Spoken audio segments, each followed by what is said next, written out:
With Ironheart wrapping up this week, I'm going to be ranking all the Disney Plus Marvel shows. She-Hulk for me is just pure MCU post-Endgame cringe. Secret Invasion starts off okay, and then it just gets absolutely drab and misguided. It botches an idea that should have been a movie. By the time Ekko came out, the Disney Plus Marvel shows were kind of this joke that they would give a 6-episode series to a side character that no one cared about, and Ekko was just the embodiment of that. Plus, it's yet another misuse of my boy Kingpin. You can definitely tell that Marvel did not want to release Ironheart, and to be honest, I don't blame them. It's not as bad as the other ones, but the fact that this protagonist is so smug and so conceited that she's the better version of Iron Man because Tony Stark was just a billionaire. It's just Marvel at its most pretentious and forced. It reminds me of how they're forcing Sam Wilson as Captain America down our throats. Falcon and the Winter Soldier has its moments. I loved Zemo, I loved John Walker, but as a show that definitely should have been a movie, this is my example. Flag Smashers are pretty much the worst villains of the MCU. I'll give Agatha all along the edge because despite all the troubled production, it does actually have a style of its own,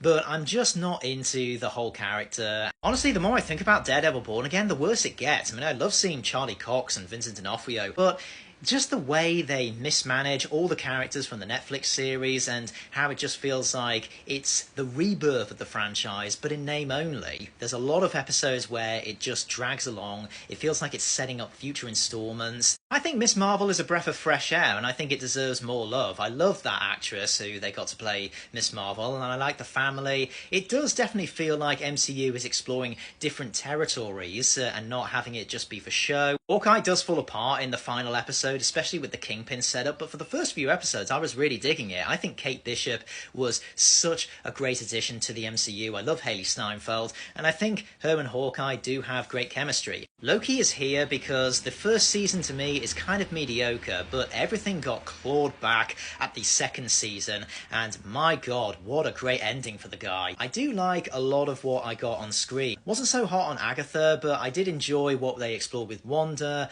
and Vision as well. I think Elizabeth Olsen and Paul Bettany really knocked it out the park, and I think that all the problems these shows have, this actually does feel like TV. Moon Knight lover all the way. I loved Oscar Isaac in this role. It's probably the best performance of the entire MCU, and I will die on that hill. Unlike a lot of these shows where they start out strong and then they kind of get weaker as they go on, this started out very slow and then accelerated right to the end. And episode 5 is probably the best out of all the episodes of these shows, but to me X-Men 97 is the best one, and I'm looking forward to much more of this franchise to come.